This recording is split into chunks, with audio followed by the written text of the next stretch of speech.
Hello, welcome to the Nutrition Doctors in the Kitchen, on location here at the Boston Local Food Festival, this gorgeous day in October in Boston.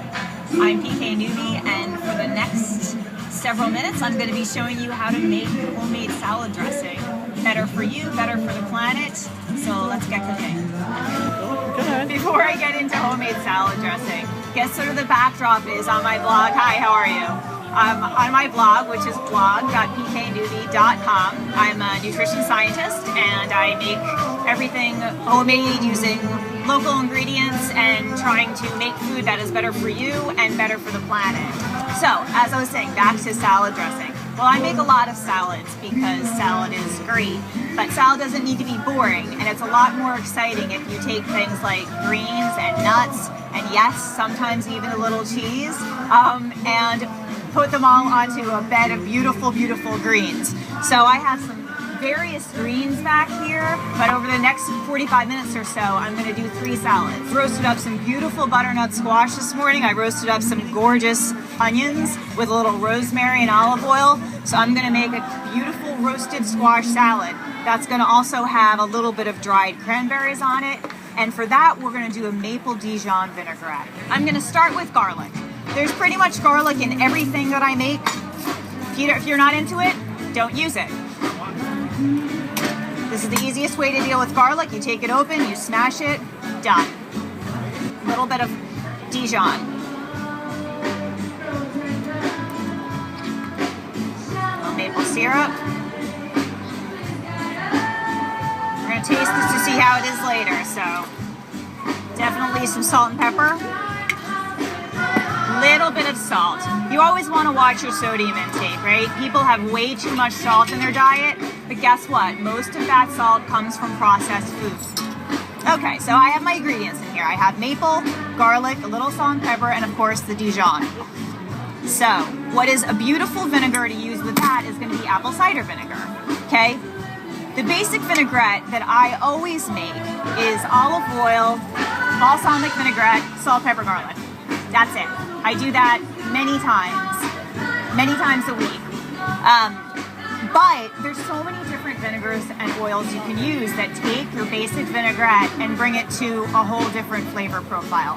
So we're going to use cider vinegar here. Just a couple tablespoons, maybe 1 or 2 tablespoons. And I'm going to use olive oil, extra virgin olive oil. If you're not into olive oil, use canola, okay? Both of them are high in monounsaturated fatty acids, which is very, very heart healthy. Okay, so this is a good time to interject that people still, I think, get caught up in the research from many decades ago and think, okay, I'm going to have salad, no dressing. No, don't do that. You need the dressing. The dressing has all sorts of healthful things for your heart, like these monounsaturated fatty acids. Plus, because it's oil, it helps your body to absorb the fat-soluble vitamins in all of your vegetables. Okay, so salad dressing is actually good for you, especially if you make it yourself. If you buy it at the grocery store, it's okay, but you gotta read those labels, right? Because a lot of preservatives and, back to our friend sodium, loaded in sodium. Okay, so you saw I gave this like a pinch of salt. Okay, so I'm gonna give this a little whisk. And I'm going to whisk in olive oil. And you see, as I whisk it in, I'll show you, it's going to emulsify. So it ends up making a beautiful, thick dressing.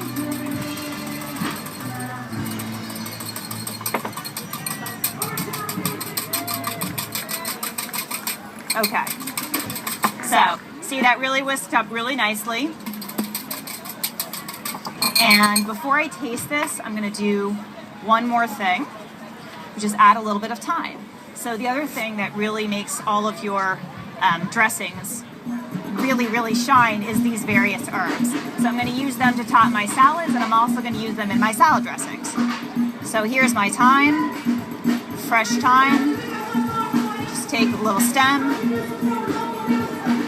put it right in there.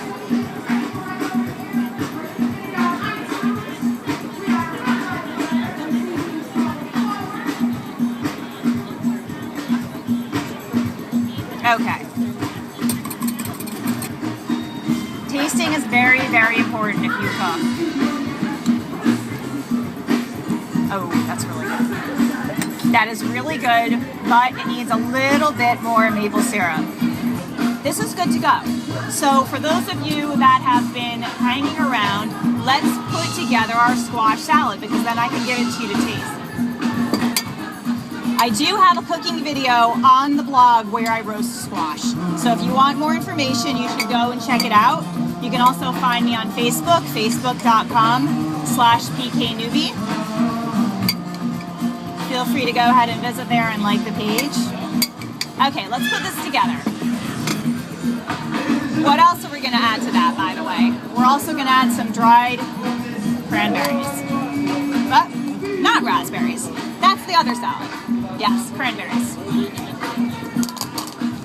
Cranberries, squash, and we need some greens. A really great way to deal with greens is to, when you get them home, you're going to take them and you put them in this bowl, fill this up with water, let them sit for a few minutes, give them a little stir, all the sand will go to the bottom, put them out here to dry. This is what my counter looks like at least once a week, oftentimes more. And then you end up having your own sort of salad in a bag. You can put that right back into a bag. I don't know where my bags are. And they're in the fridge for the week. Thanks. Well, you have to get the chives first. I was pretty excited about these. I had never seen these, and they're really very tasty. Now,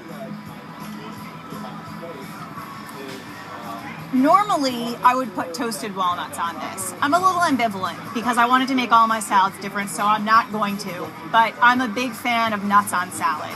Why is that? Nuts are really good for you. You can't think about fats all as fat, right? We have saturated fat, there's trans fat. I spoke about monounsaturated fat like olive oil and canola oil. And when it comes to nuts, they're also high in all of these wonderful polyunsaturated, monounsaturated fats, heart healthy.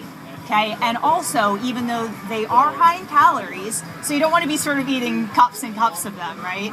But they're really heart healthy, and as long as you maintain your portions, they're really, really good for you. And even some research has shown they absolutely can be part of a weight-reducing diet.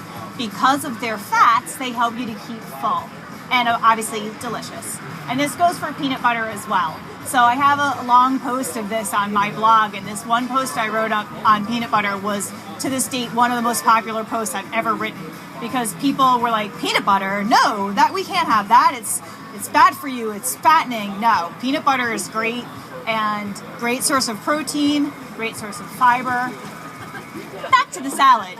So I'm not going to add my nuts because I'm going to save my walnuts for my pear, walnut, and arugula salad.